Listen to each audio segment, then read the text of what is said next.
ياسين والقرآن الحكيم. أعوذ بالله من الشيطان الرجيم. أولم ير الإنسان أنا خلقناه من نطفة فإذا هو خصيم مبين وضرب لنا مثلا ونسي خلقه قال من يحيي العظام وهي رميم قل يحييها الذي أنشأها أول مرة وهو بكل خلق عليم الذي جعل لكم من الشجر الأخضر نارا فإذا أنتم منه توقدون أوليس الذي خلق السماوات والأرض بقادر على أن يخلق مثلهم بلى وهو الخلاق العليم إنما أمره إذا أراد شيئا أن يقول له كن فيكون فسبحان الذي بيده ملكوت كل شيء وإليه ترجعون رب اشرح لي صدري ويسر لي أمري واحلل عقدة من لساني يفقه قولي فالحمد لله والصلاة والسلام على رسول الله وعلى آله وصحبه أجمعين ثم أما بعد. پہلے ہمارے نبی سے کہا گیا تھا فلا يحزنك قولهم، آپ ان کی باتوں سے پریشان نہ ہوں، اداس نہ ہوں. ہمیں پتہ ہے کیا چھپا رہے ہیں اور کیا دکھا رہے ہیں، اور ان کی ایسی باتیں صرف اسی لیے ہو سکتی ہیں کہ ان کو بہت رعب ہے اپنے اوپر، بہت تکبر ہے. کہا پھر اولم یر الانسان انا خلقناہ من نطفۃ، کیا انسان نے کبھی غور نہیں کیا، دیکھا نہیں کہ ہم نے اس کو ایک گندی بوند سے بنایا، نطفۃ فاذا ہوا خصیم مبین، اور دیکھو اچانک ایسے ہمیشہ جھگڑے پر اتر آتا ہے، ہمیں ہر بات پہ جھگڑے کرنے پر تلا ہوا ہے. خصیم کہتے ہیں ہمیشہ جھگڑے کرنے والا، یعنی ایسا انسان جس کو جو بھی بات کہو اس کو جھگڑا بنا دے. اور یہ اس بات کی طرف اشارہ ہے کہ اس کو اپنی اوقات نہیں یاد رہی، کہاں سے شروع ہوا تھا وہ، من ای شیء خلقہ من نطفۃ خلقہ. تو یہاں پر کہہ دیا فاذا ہوا خصیم مبین، اب دیکھو اچانک بہت بڑی چیز بن گیا ہے. آگے سے بات کرتا ہے اس طرح وضرب لنا مثلا ونسی خلقہ، اور ہمارے بارے میں طرح طرح کی مثالیں پیش کرتا ہے، ہمارے بارے میں بڑی تھیوریز پیش کرتا ہے خدا کے بارے میں، خدا ایسا ہوگا ویسا ہوگا، آخرت ایسی ہوگی ویسی ہوگی. ونسی خلقہ، اور اس کو اپنی اوقات نہیں یاد، اپنی شروعات نہیں یاد، اپنی خلقت نہیں یاد، یعنی کس طرح خلق کیا گیا تھا وہ بھول چکا ہے. قال من یحیی العظام وہی رمیم، کہتا ہے کون ہڈیوں کو دوبارہ زندہ کرے گا جبکہ وہ بالکل ہی بکھر چکی ہیں، بالکل ہی ختم ہو چکی ہیں، رمیم کہتے ہیں تقریباً ریت بن گئی ہیں، تقریباً ریت بن چکی ہیں، اور پھر وہاں سے ہڈیوں کو نکالا جائے گا، کون کرے گا یہ؟ جب اس طرح کے سوال پوچھے جاتے ہیں نا تو اللہ تعالیٰ اس کا پورا سائنٹیفک جواب بھی دے سکتے ہیں، وہ نہیں دیتے. اور جگہ کہتے ہیں، وہ جب کہتے ہیں وَقَالُوا أَإِذَا كُنَّا عِظَامًا وَرُفَاتًا إِنَّا لَمَبْعُوثُونَ خَلْقًا جَدِيدًا، وہ لوگ کہتے ہیں کہ جب ہم ہڈیاں بن جائیں گے، بس کچھ بالکل ڈکے ہو چکے ہوں گے، ہمیں کیا نئی خلق بنایا جائے گا، کیا نئی مخلوق بنایا جائے گا، آپ کیسے دوبارہ واپس آئیں گے؟ اللہ تعالیٰ جواب دیتے ہیں قُلْ كُونُوا حِجَارَةً أَوْ حَدِيدًا أَوْ خَلْقًا مِمَّا يَكْبُرُ فِي صُدُورِكُمْ، جاؤ تم ہڈی نہ بنو، تم جاؤ پتھر بن جاؤ، لوہا بن جاؤ، میں پھر بھی تمہیں لے آؤں گا واپس.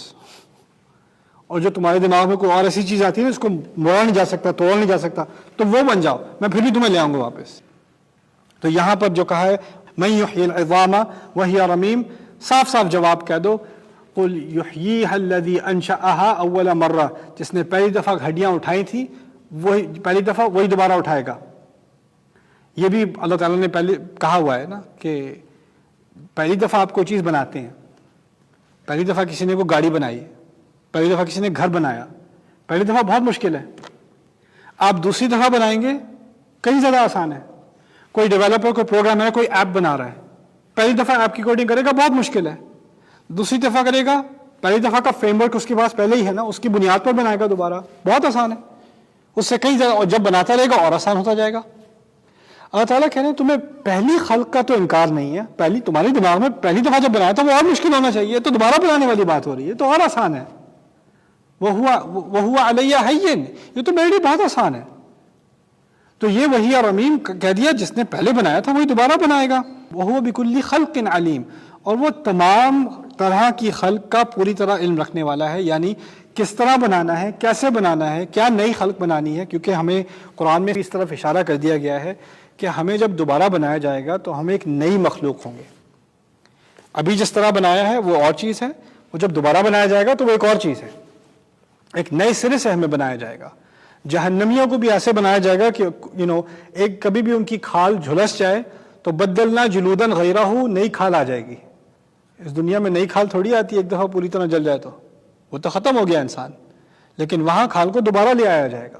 جنت کے جسم, جنت کی خلق اور کچھ اور چیز ہے, دنیا کی طرح نہیں ہے.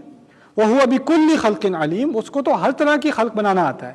اس میں اس بات کی طرف بھی اشارہ ہے کہ تم دیکھو اللہ تعالیٰ نے بنایا کیا کچھ ہے, کیا کچھ نہیں بنایا اللہ تعالیٰ نے. تمہیں کیسے اس کی قوت پر شک ہے کہ وہ دوبارہ تم کو بنا دے گا. میں نے ایک دفعہ میں ڈی سی گیا تھا, ایک دفعہ اپنے بچوں کے ساتھ میں واک کر رہا تھا, تو وہاں کسی گارڈن میں بڑے بڑے پتے تھے. تو میں نے ایک پتے کو کھینچا, توڑا تو نہیں, کھینچ کے میں نے اپنی بیٹی کو دکھایا, what do you see, پتے پہ پورے پیٹرن بنے ہوتے ہیں نا. تو وہ کہتی that's an art project. میں نے کہا it is art project. Whose art project? تو she said اللہ. اس نے کہا اللہ کا آرٹ پروجیکٹ ہے. میں نے کہا ہاں. پھر گاڑی میں واپس جا رہے تھے, کہتی ہے اللہ does really good art projects. اللہ تعالیٰ نے کس کس چیز میں خوبصورتی نہیں ڈالی, کس چیز میں نظام نہیں ڈالا, کس چیز میں اللہ تعالیٰ کی صنعت کریٹیوٹی نہیں ہے, پھر اس پہ شک کرتے ہو. وَهُوَ بِكُلِّ خَلْقٍ عَلِيمٌ الَّذِي جَعَلَ لَكُم مِّنَ الشَّجَرِ الْأَخْضَرِ نَارًا فَإِذَا أَنتُم مِّنْهُ تُوقَدُونَ. وہی تو ہے جس نے تمہارے سبز درخت میں سے آگ نکال لی اور تم اسی میں سے پھر آگ نکالتے ہو. یہ پہلے کہا تھا, یہ جو شروع میں بات کی تھی نا کہ درخت ہیں, اس کے پھل نکلتے ہیں اور مختلف اس کے فوائد ہوتے ہیں. اب کہا ہے اس درخت کو آگ بھی لگا دی جاتی ہے, اس کا ایک مزید فائدہ بھی نکلتا ہے کہ اس سے آگ بھی بنتی ہے. اس سے کچھ لوگوں نے اشاری بات یہ کی ہے, اللہ تعالیٰ عالم, کہ جو نعمتیں اللہ نے دی ہیں اس کا صحیح استعمال, اور اس کا ایک استعمال تو یہ ہے کہ اس سے آپ کو غذا ملے گی, دوسری طرف اس سے ایسی چیز بھی ملے گی جس سے آپ کو ایک طرف تو اس کا فائدہ ہے, لیکن دوسری طرف اسے احتیاط سے ڈیل کرنا, اس سے نقصان بھی ہو سکتا ہے. وہ کیا چیز ہے؟ آگ. آگ کا ذکر قرآن میں جو ہے اس کا فائدہ ہے, اس کا فائدہ ہے جیسے آگ کا فائدہ ہے, لیکن اس کے بارے میں ذرا احتیاط کرنا ورنہ نقصان کی بات بن جائے گی. اَوَلَيْسَ الَّذِي خَلَقَ السَّمَاوَاتِ وَالْأَرْضَ بِقَادِرٍ عَلَىٰ أَن يَخْلُقَ مِثْلَهُمْ, کیا نہیں وہ جس نے تمام آسمانوں اور زمینوں کو بنایا, کیا وہ اس قابل نہیں, اس قادر نہیں, اس پر صلاحیت نہیں رکھتا کہ وہ ان کی طرح کی کوئی چیز بنا دے؟ ان یخلق مثلہم, ان طرح ان کی مثال کی چیز نہ بنا سکے؟ کیوں نہیں قادر؟ بلا بے شک وہ قادر ہے. وہو الخلاق العلیم, اور وہ تو بار بار بنانے والا ہے, ہر چیز جاننے والا ہے. وہ ایک دفعہ تھوڑی بناتا ہے, وہ بار بار بناتا رہتا ہے. جب السماواتی والارض کی بات ہوئی ہے, یہاں کوئی بھی قرآن کا طالب علم ہونا اس کے لیے بہت ضروری ہے. قرآن بار بار آپ کو کتاب بند کر کے زمین آسمان دیکھنے کی دعوت دیتا ہے. قرآن لائبریری میں نہیں سیکھا جا سکتا. جب کہا ہے نا افلا ینظرون الی الابل کیف خلقت, کیا انہوں نے اونٹ کو نہیں دیکھا کیسے بنایا گیا اونٹ؟ آپ اونٹ کو اب یہ نہیں پڑھ سکتے ابن کثیر نے اونٹ کے بارے میں یہ کہا, اور امام ابن تیمیہ نے یہ کہا, اور فخر الدین الرازی نے یہ کہا, اور امام غزالی نے یہ کہا. وہ تو آپ پڑھ لیں اقوال, وہ اپنی جگہ ہے. اصل بات کیا ہے, جا کے کسی زو میں جاؤ, اونٹ کو گھورو اچھی طرح, غور کرو کیا بات کی جا رہی ہے. افلا ینظرون الی الابل کیف خلقت. جب اس طرح کی بات کی جاتی ہے نا, اس کا مقصد ہے کہ انسان دنیا میں جائے, باہر جائے. قل سیروا فی الارض, جاؤ زمین میں سیر کرو, گھومو پھرو, دیکھو کیف بدأ الخلق فانظروا کیف بدأ الخلق. یہاں تک کہ قرآن نے یہ بھی بات کہہ دی, لوگ سمجھتے ہیں کہ قرآن میں اگر آپ جس کو کہا جاتا ہے origin of species, the beginning of life, یعنی حیات کی ابتدا کہاں سے ہوئی, اس کو نہیں پڑھنا چاہیے. اس سے پھر الٹے سیدھے خیالات آپ کے ذہن میں آئیں گے, ایوولوشن وغیرہ کے بارے میں آپ کا ایمان خراب ہو جائے گا. قرآن نے کیا بات کی ہے؟ جاؤ زمین میں کونے کونے میں جاؤ, خود غور کرو خلق کیسے شروع ہوئی تھی, اللہ تعالیٰ کی تخلیق کیسے, کیف بدأ الخلق. سبحان اللہ. کون سا دین ہے جو اس قسم کی ایکسپلوریشن کی طرف آپ کو پش کرتا ہے؟ یہ ہمارا قرآن ہے. آنکھیں کھول کے دین کو ایکسیپٹ کرنے کی بات کی جا رہی ہے, آنکھیں بند کر کے نہیں. پھر یہاں کہا ہے کہ جس نے یہ تمام آسمان زمین بنائے ہیں وہ اس قابل نہیں ہے کہ وہ تمہیں دوبارہ بنا دے. بے شک وہ تو بار بار بنانے والا ہے. انما امرہ اذا اراد شیئا. اور اگلی خلقت کی بات کچھ اور ہوگی, اس دنیا میں کچھ اور ہے. دیکھیے اس دنیا میں اللہ تعالیٰ نے کچھ چیزیں بنائی ہیں تدبیر کے ساتھ. تدبیر کا مطلب ہے کہ آپ بیج زمین میں ڈالتے ہیں, کئی سال لگتے ہیں اس بیج کو درخت بننے میں. بچہ پیدا ہوتا ہے, کئی سال لگتے ہیں بچے کو آدمی بننے میں, عورت بننے میں, ایک دم سے نہیں بن جاتا. یہ اللہ کی تدبیر ہے. اگلی زندگی میں تدبیر کی ضرورت نہیں ہے. یہاں پر تو ہے نا لَتَرْكَبُنَّ طَبَقًا عَنْ طَبَقٍ فِي أَيِّ صُورَةٍ مَا شَاءَ رَكَّبَكَ. یہاں تو ترکیب ہے, یعنی ایک لیول پھر دوسرا لیول پھر تیسرا لیول, سٹیجز ہوتی ہیں یہاں پر. اگلی دنیا میں اللہ تعالیٰ نے صرف کہنا ہے کن فیکون, اس نے کہنا ہے ہو جاؤ, وہ ہو جائے گی ایک دم سے. اسی طرح خلق شروع ہوئی تھی اور آخر میں جو نئی خلق ہوگی وہ بھی بس کن فیکون ہی کا مسئلہ ہوگی.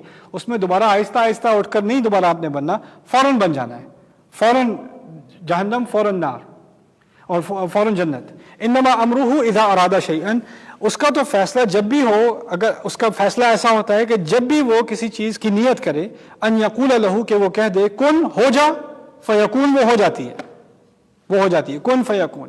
فسبحان الذی بیدہ ملکوت کل شیء, تو کتنی کمال والی ذات ہے وہ جس کے ہاتھ میں تمام چیزوں کی ملکیت ہے. اب وہ تمام چیزوں کی ملکیت کی دلیل کیا دی گئی ہے کہ وہ کہتا ہے کن فیکون, تمام چیزیں اس کے ایک لفظ کی مار ہیں.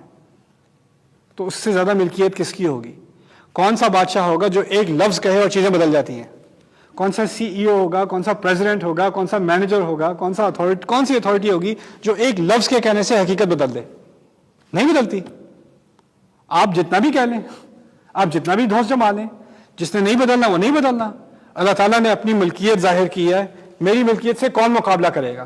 میری ملکوت سے کون مقابلہ کرے گا جو کن فیکون کی بنیاد پر بنی ہوئی ہے؟ فسبحان الذی بیدہ ملکوت کل شیء والیہ ترجعون, اور اسی کی طرف واپس, خالی اسی کی طرف تمہیں واپس جانا ہے, اور ہمیں بھی اس کی طرف واپس جانا ہے.